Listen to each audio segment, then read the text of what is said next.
We're all here because we love East River Park and we want to save it. Yep.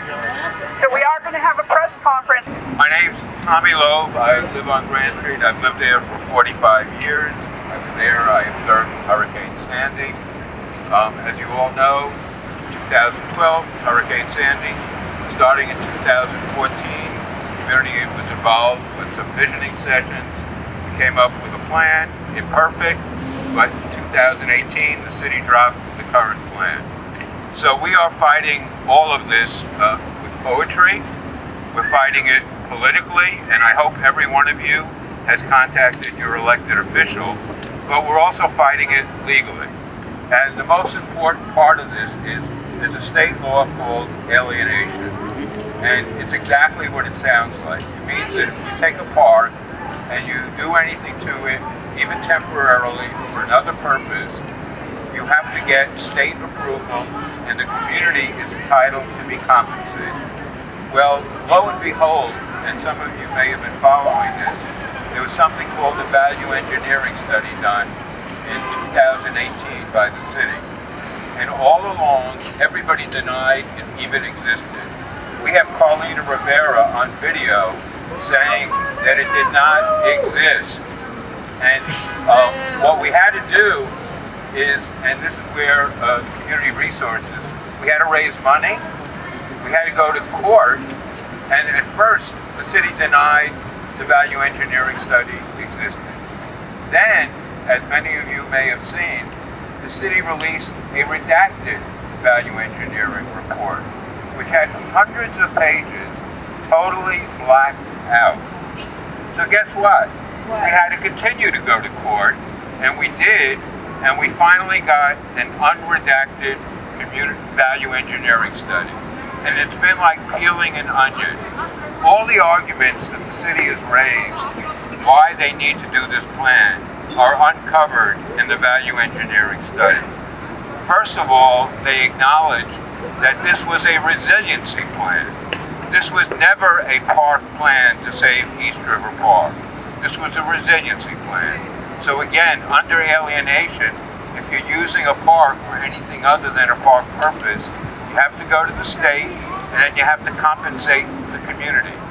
Their number in the value engineering report is that they were estimating they would have to compensate the community anywhere from $300 million to $700 million for the loss of the park during construction.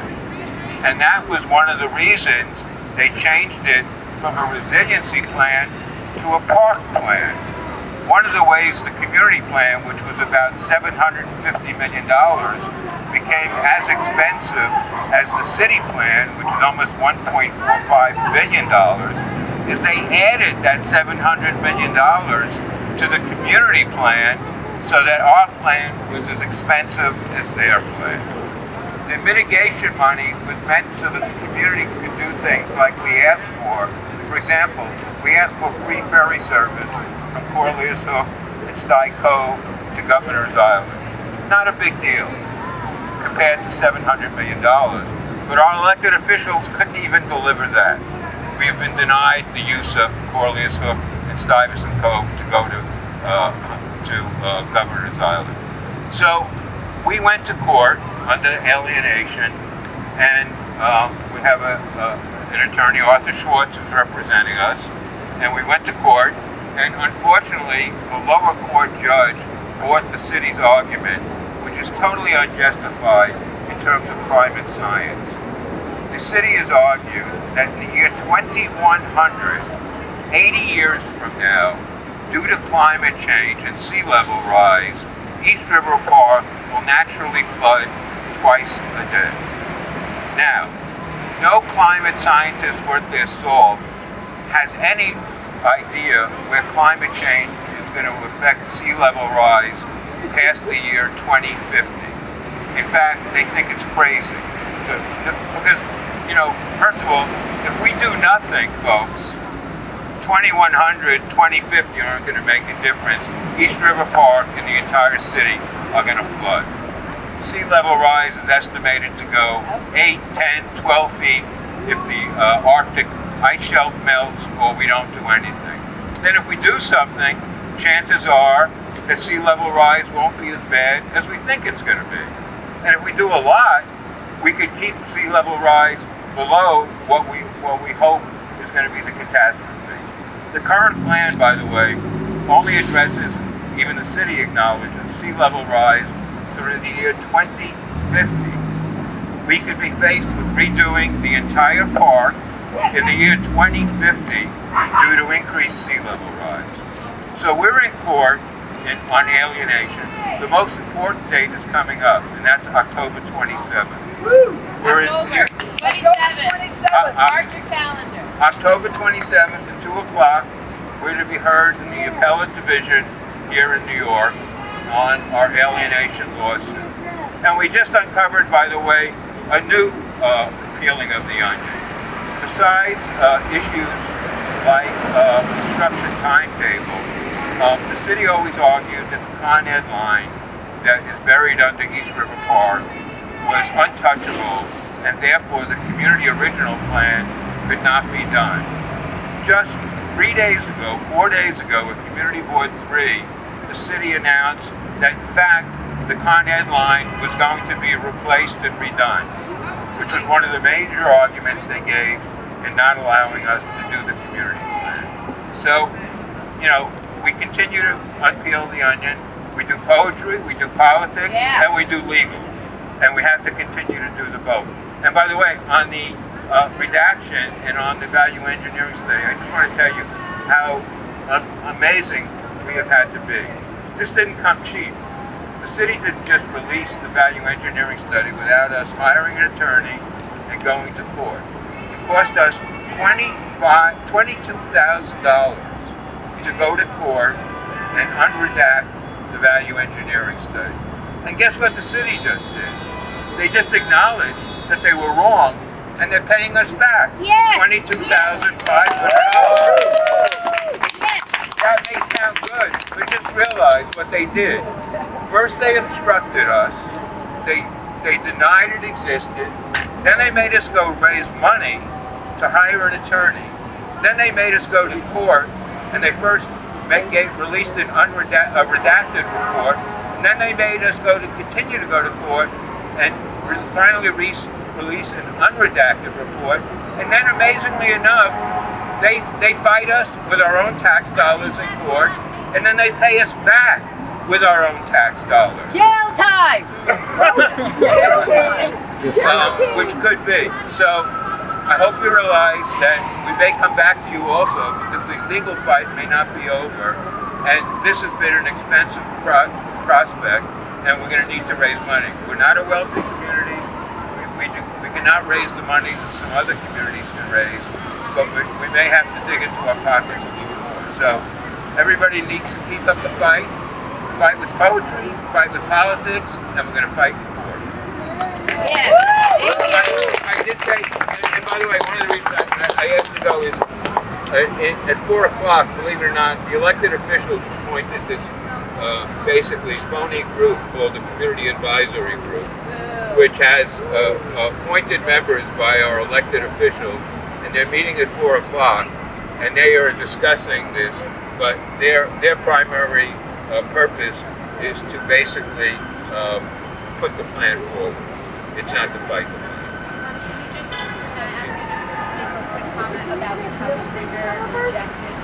Sure.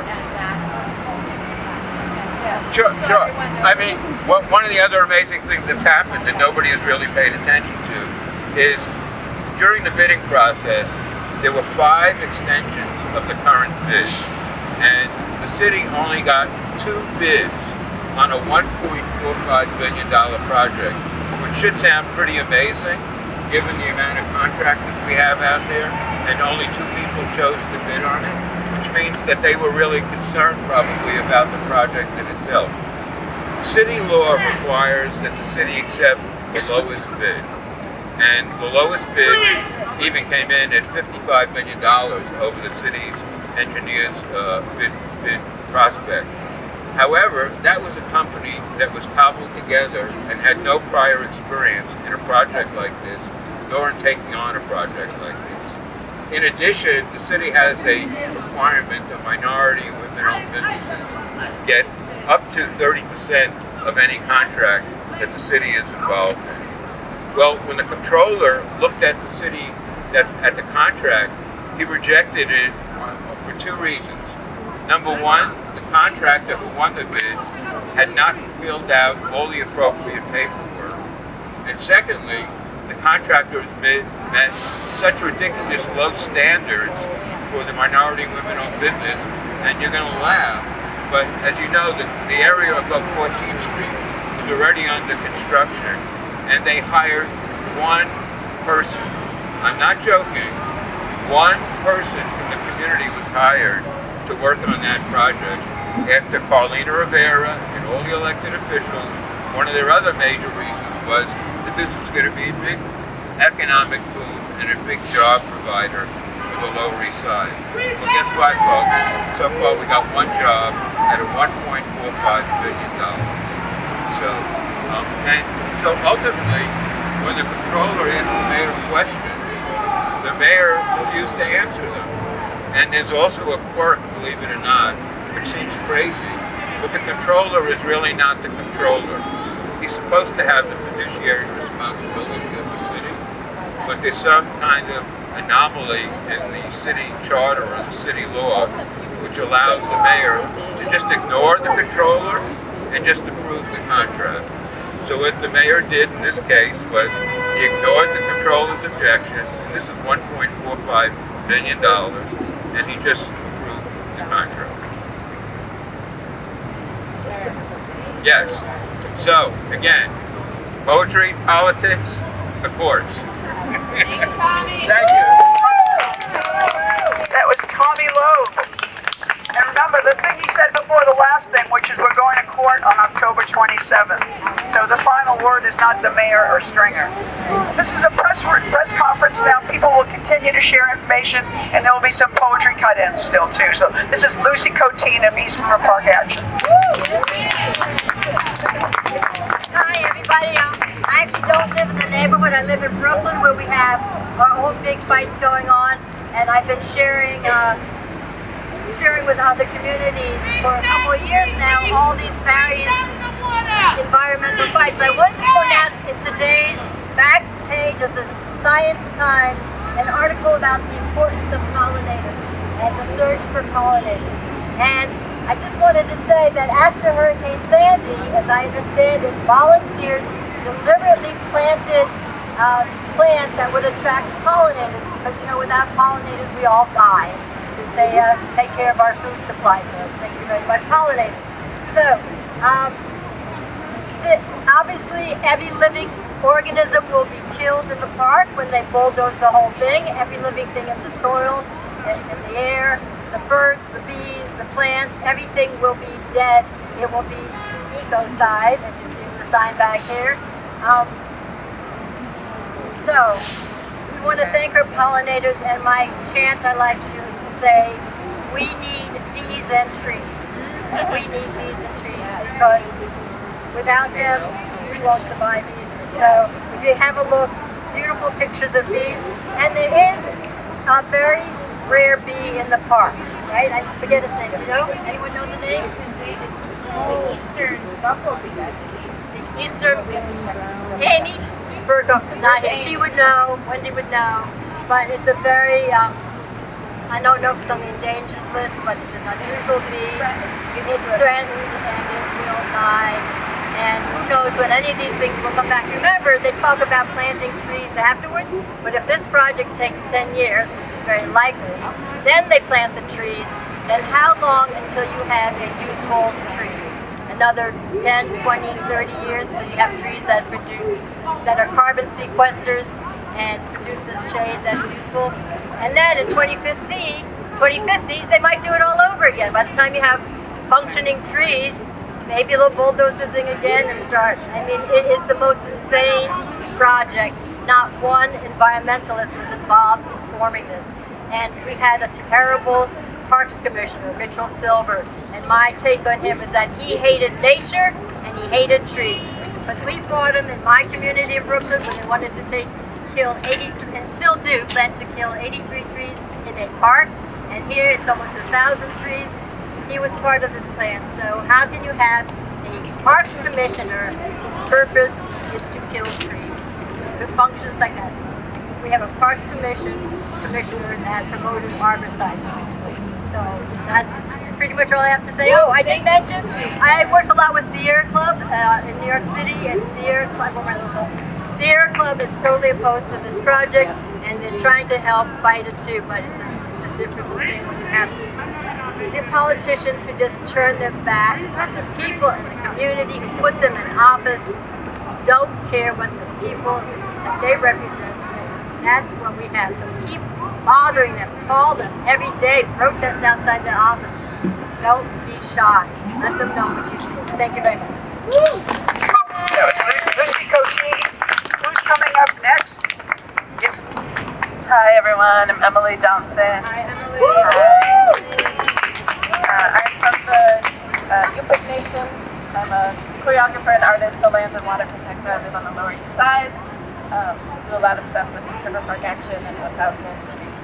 I'm going to think a few things that I think we also need to keep in our hearts and our minds and in the press, is that this is Lenape land, this is Lenapehoking, and all of our work we pay respect, create pathways for forcibly removed Lenape folks to return to their homelands. The destruction of East River Park is genocide and ecocide on a place of genocide and ecocide and forced removal and massacre. And so it's violence, a top violence that has been ongoing for 500 years. So I really, truly appreciate and love all of the allied effort and support to protect the trees, to protect our neighborhood, and to protect Lenapehoking. This land protective effort is related to all land protective efforts happening currently, right now. There's an assault on our lands, there has been for 500 years. Our lands, meaning indigenous lands, there's an assault. This is a land grab, and I think we need to not only remember that, but continually say that. We need to say that because that's not a story that's being shared. I think that's all that I need to say. Yeah. Thank you.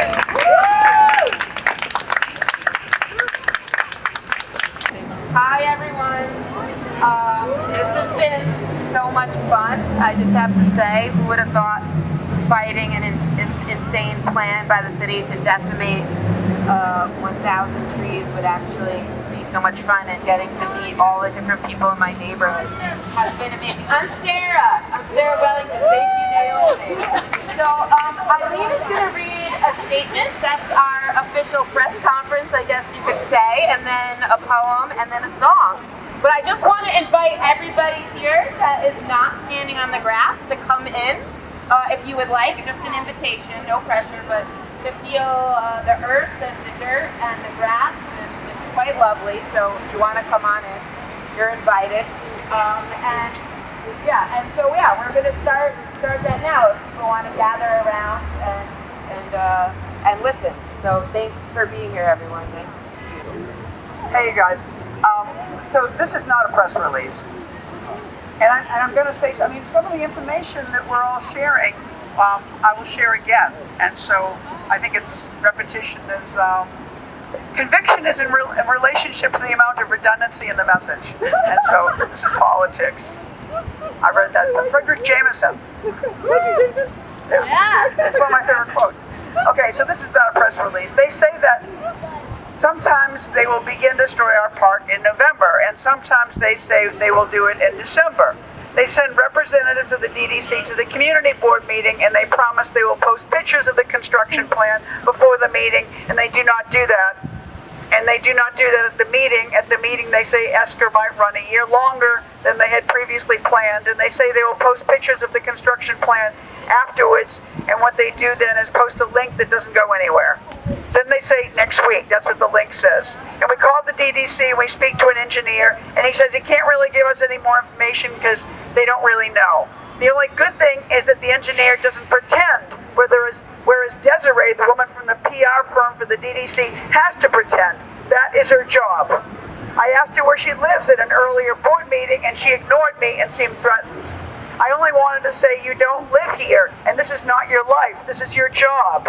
When we talked about the particulate matter that will blow from the 1 million tons of landfill that will bury our park once they begin, she said they would put some water on it so it doesn't blow around. Or they might get some tarps. Finally, though, her best advice was, we can close our windows. Yeah, I remember that after 9/11, keeping my window closed. And 9/11, if you remember, wasn't a plan. It wasn't our plan anyway. It wasn't a choice. ESCR is a choice on the part of our city government, but you can't call this planning. We thought since there's been a pandemic, since they came up with ESCR and most recently flooding, that there ought to be an oversight hearing on their plan. Since 2019, when ESCR was first foisted on a neighborhood that does not want it, drop it please, thank you. We have been told the rationale was the value engineering report. We said, let us see it. They said no. The engineering firm that was commissioned by Carlina Rivera and Gail Brewer to compare the original plan vetted by the community and some mid-step plan and the plan of doing nothing and the newer, faster, more destructive, more expensive ESCR asked to see the value engineering report, and the city said no. Before the commission delivered its report, the city council, including Carlina Rivera, who had commissioned the as-yet incomplete study, voted almost unanimously to go ahead with the newer, faster, more expensive, more destructive plan, despite community outrage and environmentalist testimony against the plan. We continued to ask them to see the report, and the city said it didn't exist. Carlina said there never was a report. It was more like a workshop. Finally we received an utterly redacted plan. We foiled for the original document. We received a less redacted plan. What are they hiding, huh? But what do we want? But in the middle of all this mishigas, what do we want? A member of our ERPA group, that's East River Park Action, was on her way to the climate conference in Glasgow. Wendy Brower writes this: to tell the truth, said one of the chief negotiators for the UN climate agreement, and the whole audience wept along with her, knowing that to tell the truth, that's the plan. And the whole audience wept along with her, knowing that without a fundamental realignment of values, policies, and practices, our species cannot survive the soaring temperatures, emissions, displacements, and injustices that we are already experiencing.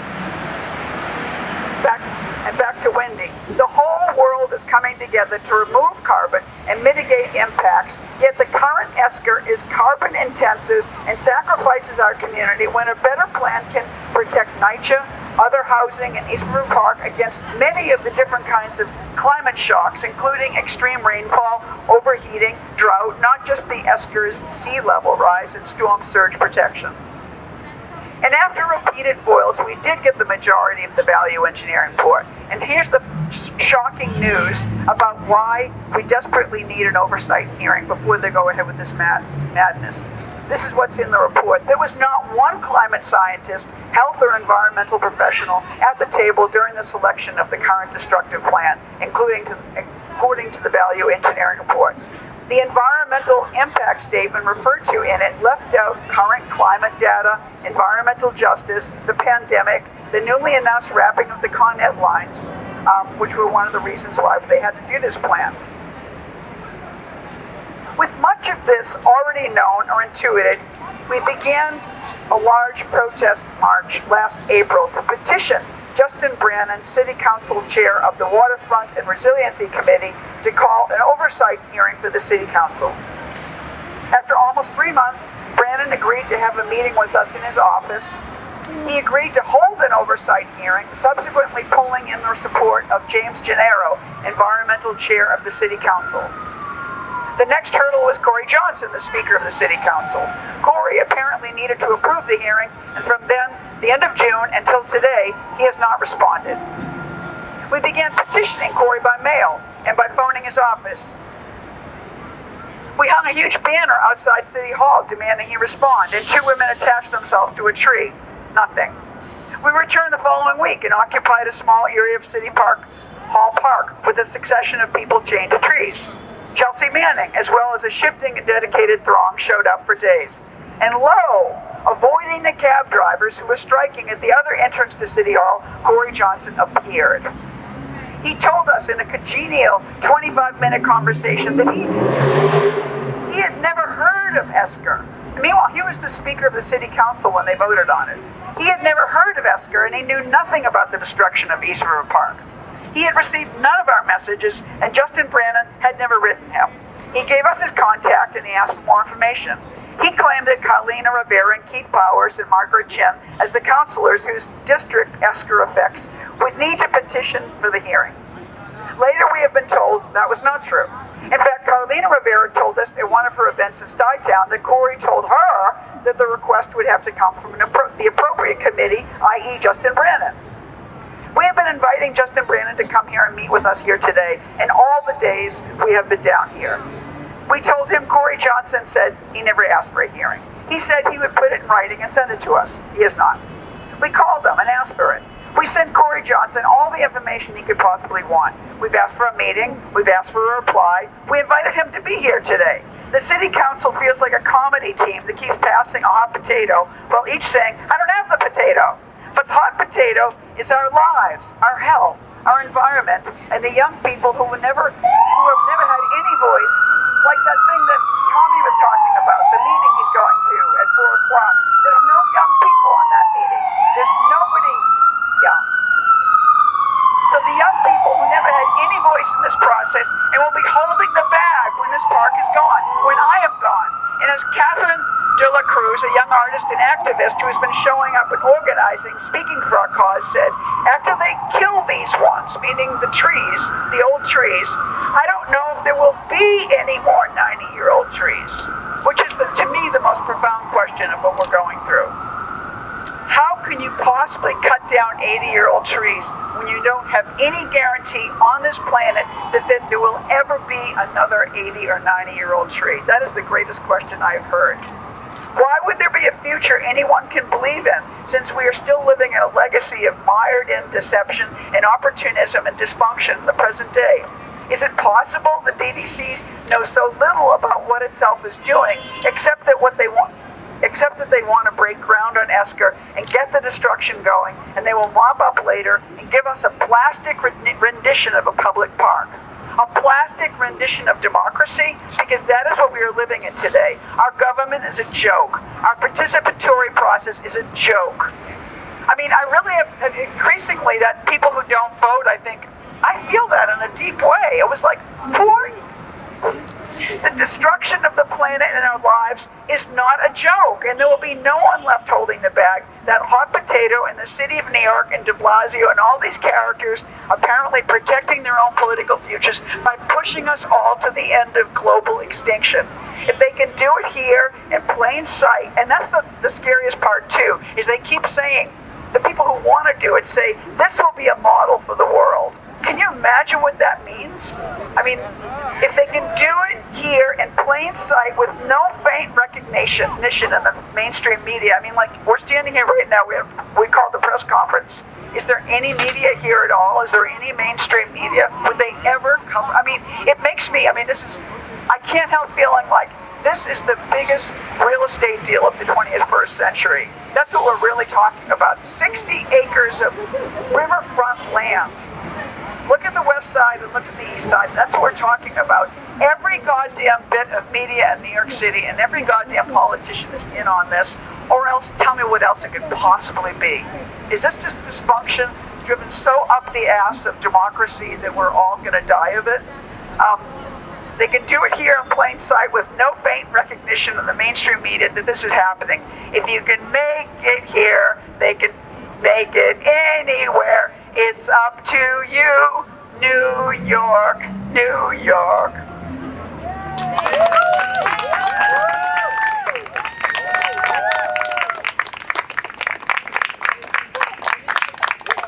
Basically, this saving the park is a question of life or death. It's really going to kill people. It's going to shorten their lifespan. People cannot live. It's all over the news that heat is the #1 killer. If there's no shade, if there's no trees, if there's no place to go for a park, for green space, it's known, and it's on all the news stories, how people start to get mentally ill. They start to get violent. They're going to hurt each other. And this population in particular particular, and it's the only park on the Lower East Side. And this population has huge rates of asthma and lung diseases from 9/11 because everybody was covered in this dust. And the toxic dust that's going to be dug up, and the amount of dust, you know, that don't worry, they're going to water it down and put it, that's going to start to make people very sick. And it's also known that any particulate matter in the air makes COVID much, much more severe. And COVID is still here, guys. So this park, it's not in the news, but it's all over the news, but not about our park and what it's going to do to the local residents. And it's who's going to be accountable for this? To me, they should all be put on like premeditated murder, but everybody waits for the murder to happen. It's like, why are we waiting? Nobody, like the Trust for Public Land, we all need green space. The new state commissioner, oh, we all need green space. Everybody's working on green space, how important it is. And not one group, not one organization says, just spoke before, what, Sierra Club, sorry. The silence is deafening. The press, nobody will support us. The New York Times said, oh, don't worry. We did a story on this 3 years ago. Well, this project, the silence is deafening, and it's going to hurt people. We need trees. I mean, it's mind-boggling, and I can't understand the silence. It's really scary, and the local residents are scared. And most people, many people, still don't even know what's going to happen. And they all believe the city has been lying about so many things on this. It's not flood protection. It's built for storm surge. And now they're just saying, well, we'll keep your park dry. Well, wetlands are the best resiliency. This is $2 billion of an unnecessary plan. And if you start connecting the dots at this point, Blasio is in with the developers and he owes them money. There was a news story, he's in debt with the developers or something like that. He put in Springer, this guy Jamie Springer, in charge of this project, who's also connected to the same developers. He also just hired the new commissioner. Silver didn't like doing maintenance on trees, and he said, oh, the trees, somebody said the trees are too old to clean the air anymore, whatever. I mean, the perpetual lies are unbelievable. And then, now the new Parks Commissioner, her specialty is the public-private relationships and funding. So connect the dots. That was fashion. I don't know if she's fashionable or not, but I don't know about the fashion part, but her specialty is putting deals together for public-private. So connect the dots. It's all adding up. I used to say, oh, we can't say it's a land grab, but more and more as you connect the dots. Oh my goodness, and underneath the park is water and streams and fill. Not good for putting up tall buildings, but the new fill that's coming in, the new concrete fill will be fantastic for their foundations. Anyway, the silence is incredible. This is really going to hurt people, and I don't even know if the new trees are going to grow. So in the story in the newspaper, they say, oh, well, they're cutting 1,000 trees, but they're going to plant 1,800 new trees. Well, it's going to be so hot up there with the artificial turf. It's very hot in full sun. Concrete is white. It reflects heat right back into your face. These trees are going to be scorched before they can even grow.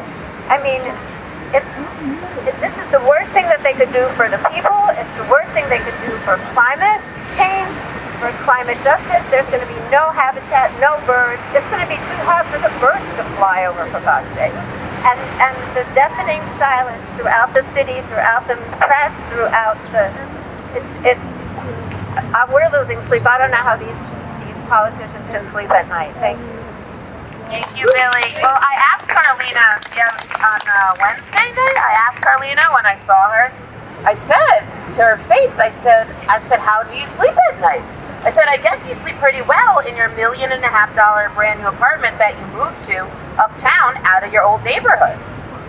She didn't really have a response to that, but Allie's Allie's gonna talk now. I just want to say one quick thing before I forget, really quick. Democracy didn't really work out for us in this realm, as it doesn't for so many other realms. So we're going to have to use our bodies, and we're going to have to do direct action, which means we're going to have to put our bodies in the park when they come to put up the fencing in a few weeks. So I you know, some of us are planning to do that, and I just want to, since everybody's here, give your phone number to 2 new people that you don't know, that, you know, we're all here in support of the park, and we all want to protect the park, and we want to take actions. And let's just start our phone tree going, so we're all in communication. So look around, you see a new person, say let's exchange numbers, so that when the fencing comes in, we're gonna have to go down there and stand there and stop them from putting the fences in, because that's what the next step is. And yeah, it's great to get to know each other before we have to do that in the very cold weather, and it's going to be a little rough. So it's great to spend this time to get to know each other. And I'm Sarah, and I'm happy to, let's exchange phone numbers so we can be prepared. All right, Allie. And after Allie, if Augie is here with the cabbies, I would love it if Augie would just come up and make a statement, so to make sure everyone here knows what's going on with their struggle. Okay. Hello everybody, I'm running for City Council for District 2 as an independent. I know many of you, and it's great to see you here. I first want to say, in the past 24 hours, I've run into people that I remember being around in 2019, that we together went with our children to the City Planning Commission hearing to testify against the ESCR, as well as the City Council hearing that fall. And it reminds me, actually, and it ties in with the cabby drivers too, is that when I testified, I actually called to re-envisioned FDR.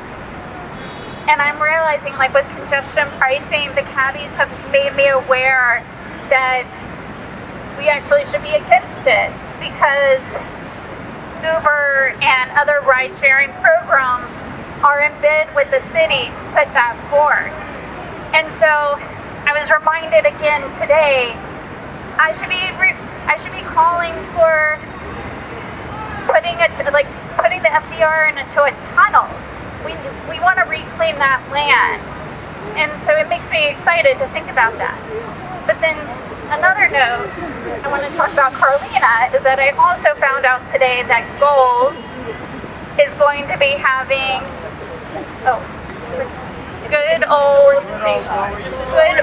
it's an organization that helps tenants, a nonprofit that helps tenants and tenants' rights in the Lower East Side, and they're in bed with Carlina because she gives them money, which, you know, that's what a city council member does. That's a good thing.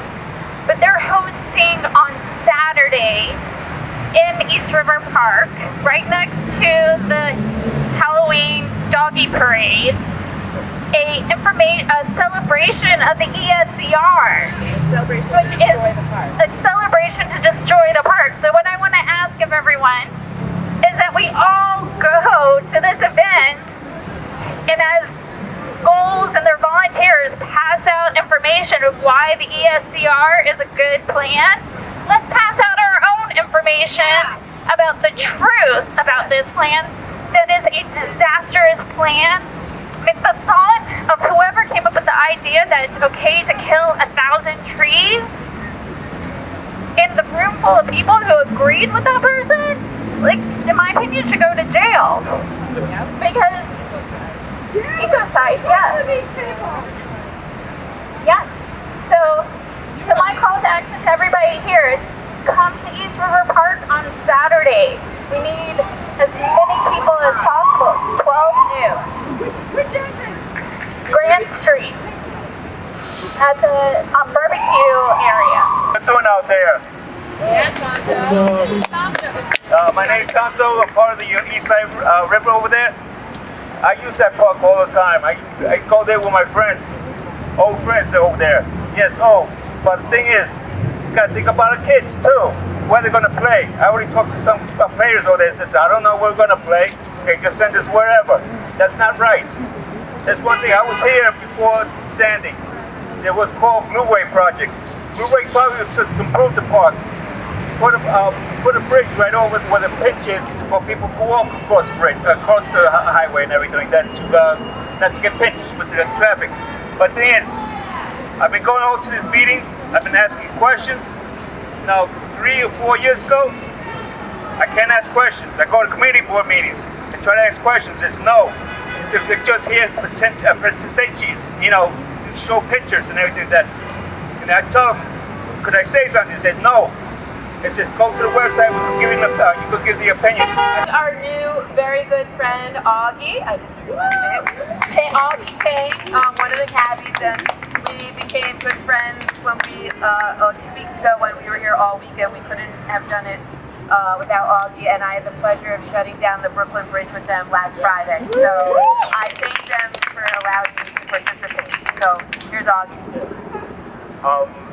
You know, ever since I met Sarah, she's just been such an advocate for us, and just nothing but love, and you know, we're neighbors and all this. So she mentioned something about direct action, and I gotta tell you guys, it needs to happen. Everyone needs to show up, and we have to do our part to make changes in this world. They're gonna make it very hard for us. We have to make it very hard for them. Do what's necessary. We're out here 24/7. We're trying to talk to as many press as we can. We're shutting down bridges. We don't give a fuck. You know, I'm sick and tired of these guys just trying to play politics with our lives. And we definitely deserve more. And for this issue itself, you guys deserve everything. Shut it down. Yeah. Fucking shut it down. And just Yes. about what you do with struggle.